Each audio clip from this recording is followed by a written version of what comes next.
In this video, I will be talking about the concept of controllability, which is a very important notion for control systems theory in general.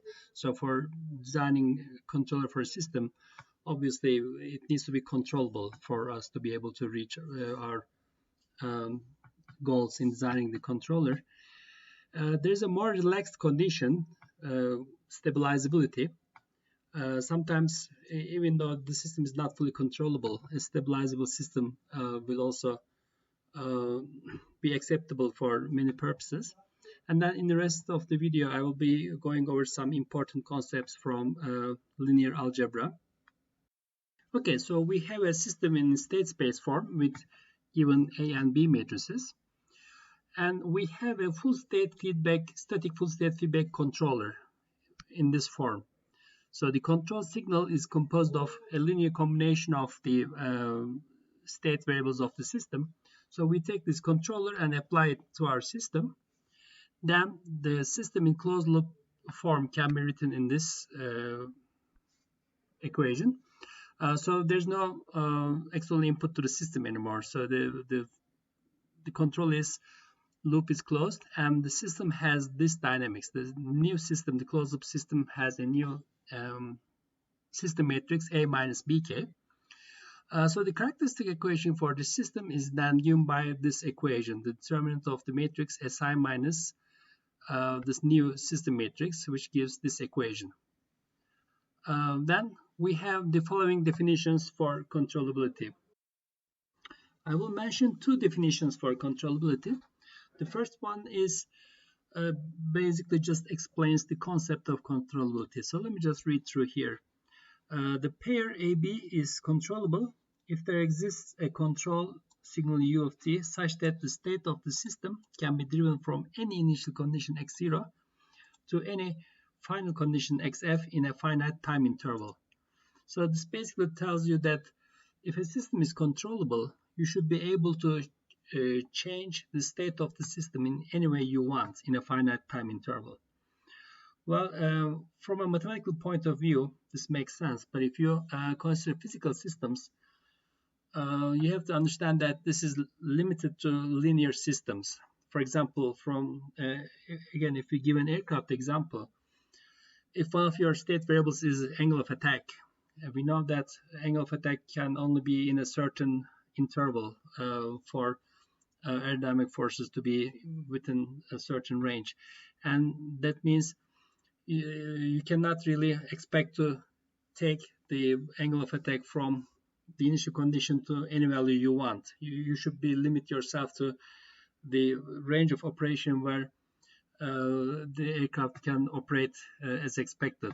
But this is all because of the nonlinearities in the system. So if you say that angle of attack cannot exceed a certain value, this is because you have nonlinearities in the system.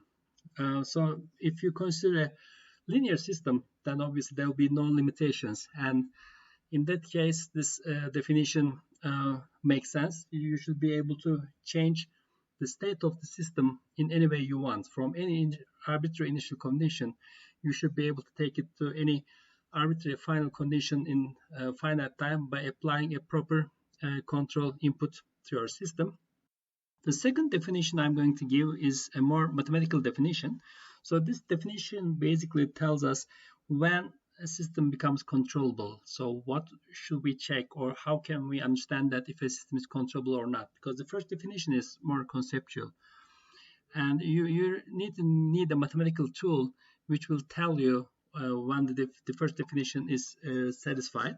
So the second definition says that the pair AB is controllable if for any given nth order polynomial alpha c of s, there exists a controller gain matrix K such that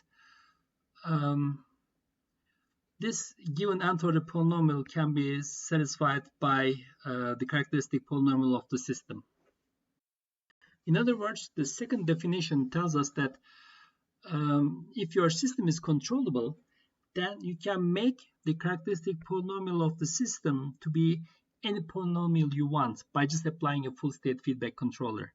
So this means that you can choose any arbitrary nth order polynomial with any arbitrary distribution of poles, and then you can make the the characteristic of equation of the closed loop system match that equation by applying full state feedback control. So this means that for a controllable system, location of every eigenvalue can be changed arbitrarily by applying full state feedback. So this is in fact a very useful and very nice property. So if you consider a system with a certain distribution of poles, so let me just mark some poles here. Okay, so let's say that your closed loop system, your open loop system has these poles, and if the system is controllable, by applying full state feedback control, you can redistribute these poles in any way you want. So this is really a very strong statement. So you can place the poles wherever you want. So obviously you would like to move the unstable poles to stable locations. So you want to move these to locations where they are stable. Or if you have a highly oscillatory mode, you may want to increase the damping on them. So you may want to move these poles to locations where they will have less oscillatory characteristics. But since this basically tells that you can choose the pole locations to be anywhere you want, you can exploit some crazy ideas. For example, you can try to move your poles to locations that will give you very fast dynamics. So you may want to place your poles here, far away from the origin, with very fast dynamics, very fast natural frequencies. From a mathematical point of view, this is perfectly fine if the system is controllable. But obviously, for a real system, you have to be careful because you will be limited by your control authority, basically. Because if you want to move your pole locations too far away from where they originally are, you will typically need to apply a lot of actuation to achieve that. And from a physical point of view, you will almost certainly be limited by a saturation of your actuators. So on a real actual system, even though from a mathematical point of view, it's possible to increase the response time of your system 100 times. On the real system, you'll be limited by your actuation power. So in almost all physical systems, the control authority of your system, your actuator limits, will limit how far you can move your poles. But still, within the physical capabilities of your system, you can play around with these poles. And you can increase the performance of your system quite a lot. So practically, for example, one nice way to apply this controllability concept is that especially in flight mechanics, you can encounter systems with very lightly damped oscillations or even unstable modes. So if you want to just increase the damping of these modes, all you want to do is, without changing the natural frequency, you can move these poles to locations with better damping characteristics. This will be pretty easy to do without needing too much actuation power. So the controllability is a very nice thing in that sense. These two definitions are equivalent. So if you have one of the definitions satisfied, you can be sure that the other definition is also automatically satisfied. There are additional definitions of controllability. If you look around different modern control books, you can find additional definitions. In fact, I think I remember seeing more than like 5 or 6 different definitions for controllability, all mathematical definitions, and they're all equivalent. They depend on linear algebra, and they basically the main concept is this equation, and you can express this equation from using linear algebra methods in certain different ways. But I don't think they are that important. So the fundamental definition that we will make use of for controllability is this one, and I thought it's sufficient to give this definition for controllability. While this definition tells us that if a system is controllable, we can adjust the closed loop dynamics of that system in any way we want by applying full state feedback control. If we have a system at hand with given A and B matrices, we need a simple test that will quickly tell us if the system is controllable or not. So let's say you're given a system with AB pair, A and B matrices, and so it's a little bit more specific, and A is a n by n matrix, and let's say our system is multi-input system with p input variables. So if you have these A and B matrices, you want to figure out if their pair is controllable or not. Well, in that case, the full state feedback control matrix K will be P by N. So what you can do is you can just select the parametric K matrix, K11 through K1N, and then KP1 through KPN. Okay, and then form the closed loop system matrix by using that parametric K matrix A minus BK. And from here, you form the characteristic equation.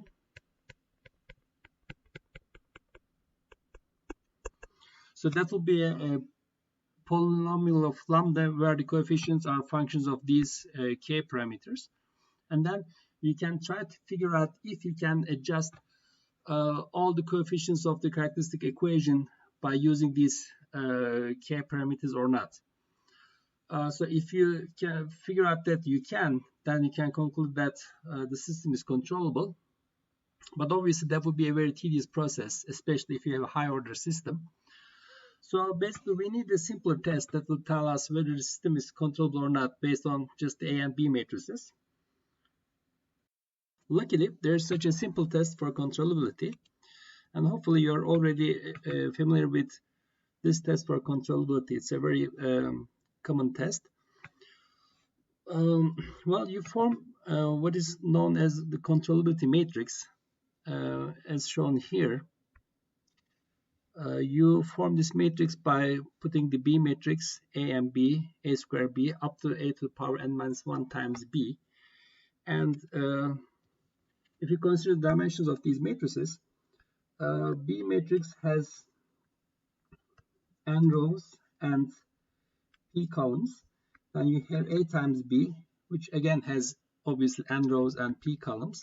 And this goes all the way up to A to the power n minus 1 times B. So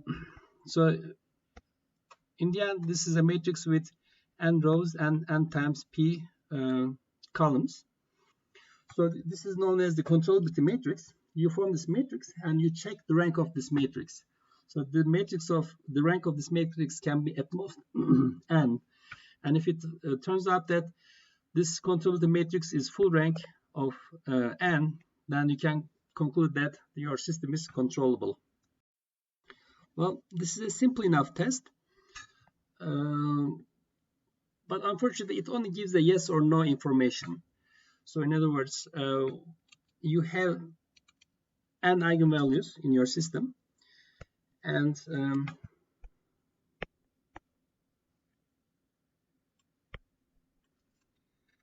so if the rank of the controllability matrix is equal to n, that tells you that all n eigenvalues can be relocated by using full state feedback control.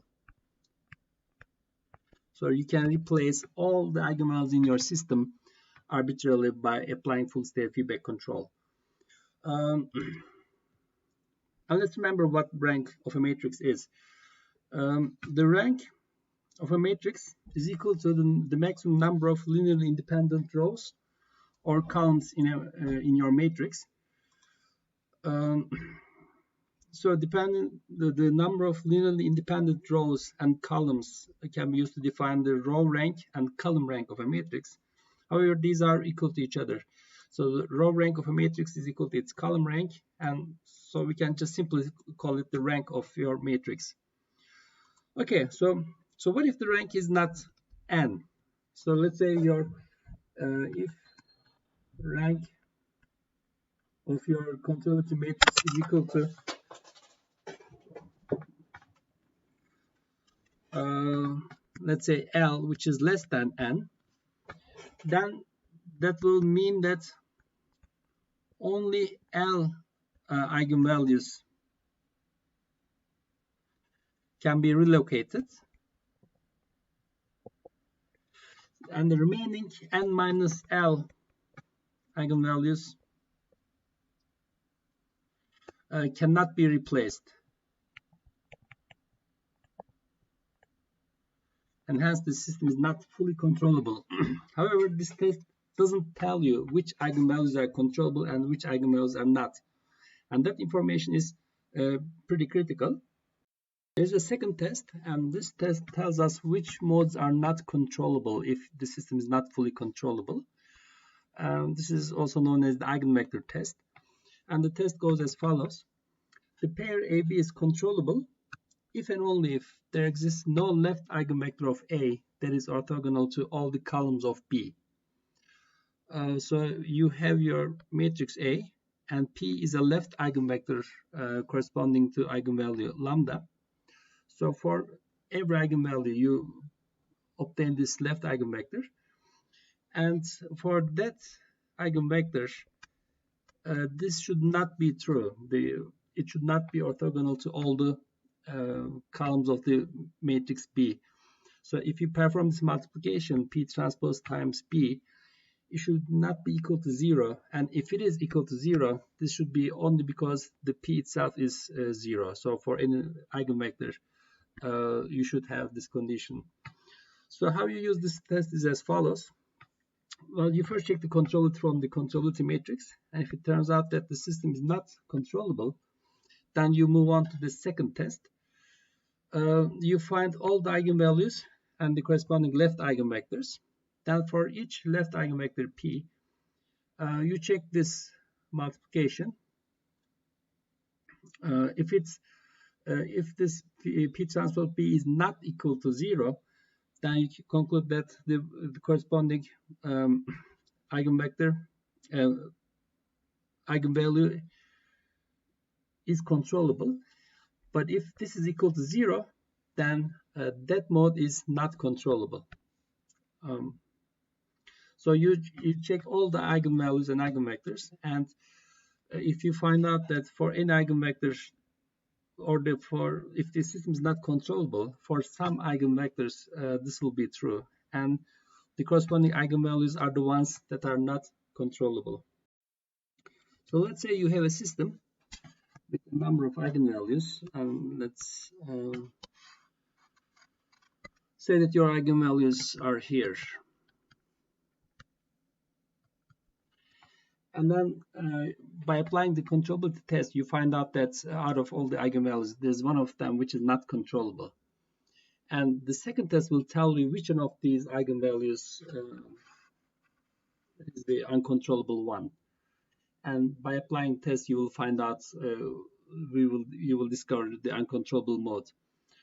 So if, let's say you have an unstable pole as shown here, and you find out that the uncontrollable mode is that one, then you have a problem, because you can replace the controllable eigenvalues in any way you want, but you cannot do anything about the uncontrollable pole. So this pole will stay there even after applying full state feedback control. And if that pole is unstable, even after applying feedback control, your closed-loop system will still have that unstable mode. So this brings us to the concept of stability, stabilizability. So earlier I mentioned that there's a more relaxed condition than controllability than there was stabilizability. So the pair AB is stabilizable if all the uncontrollable modes of A are stable. So in other words, the uncontrollable modes eigenvalues are already on the left half plane. So in this example, if this is uncontrollable, then your conclusion is that the system is not stabilizable. However, if the uncontrollable modes are already on the left half plane, already stable, then your system is stabilizable. So let's take a look at an example on the controllability and stabilizability. So let's consider this system as second order system with given A and B matrices. Well, when you look at the A and B matrices, it's not really easy to see whether the system is controllable or not. So everything looks normal. You have a fully populated A matrix and B matrix. But let's check first construct the controllability matrix and see the controllability of the system. The B column directly goes in here. You multiply it with the A matrix, and that gives you this vector. So the controllability matrix is this 2 by 2 matrix. And when you look at this matrix, it's easy to see that the second column is minus 2 times the first column, which means these two columns are linearly dependent. So we can directly say that the rank of this matrix is 1, which means out of the two eigenvalues of this system, one of them is controllable and one of them is not. Okay, so now we can say for sure that the system is not controllable. So to say anything about stabilizability, we need to know where the eigenvalues are. So the eigenvalues can be found manually, and here's the procedure for that. You construct this matrix, and the determinant of that can be written in this form. And by just looking at this equation, you can easily find out that there are two eigenvalues. One is a stable one at minus 2, but the other one is at plus 3, which is an unstable eigenvalue. Okay, so now there are two eigenvalues, one stable, one unstable, and the system is not fully controllable. Now, the stabilizability of the system depends on which one of these two eigenvalues is controllable and which one is not.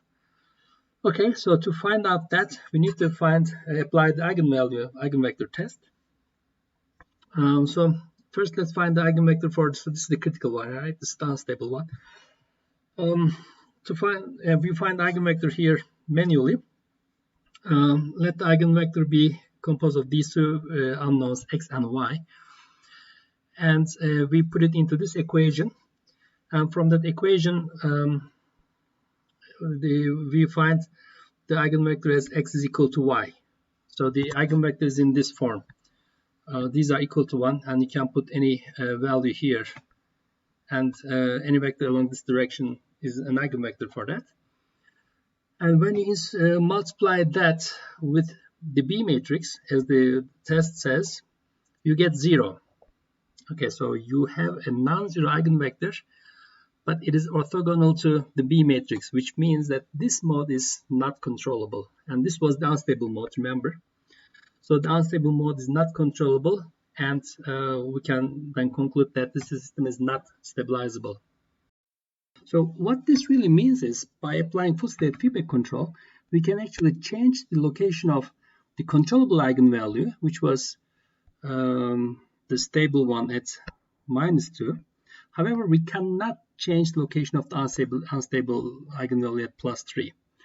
So I think it will be a nice exercise to verify this. So I updated the notes. So let me just open the second version of the lecture notes quickly. So by the way, I will upload this updated version on OptiClass. So let's continue from here. So let's choose this controller gain matrix K1 and K2. So we multiply this with the two state variables x1 and x2, and this is our full state feedback controller gain. Then we can form the closed loop system matrix in terms of these controller parameters, and this is the closed loop system matrix. Next, we can find the characteristic equation of the closed loop system, which is this one here. So the determinant of Si minus A plus Bk, the determinant is here, and then we can just manipulate this equation a little bit, and in the end we can just put it in this form. So this says that the closed system characteristic equation has one eigenvalue at plus 3 and one eigenvalue at this location, minus 2 minus K1 plus K2. So no matter what values you choose for K1 and K2, the eigenvalue, one eigenvalue will be at this location depending on the value of the K1 and K2. However, the second eigenvalue will always be at plus 3 no matter what you choose for K1 and K2. And this proves that, or this rather verifies that for this system, the full state feedback controller cannot change the location of the unstable eigenvalue. So I think we can wrap up the video at this point, and in the next video we will be talking about some basic concepts from linear algebra. So I will talk to you in the next one.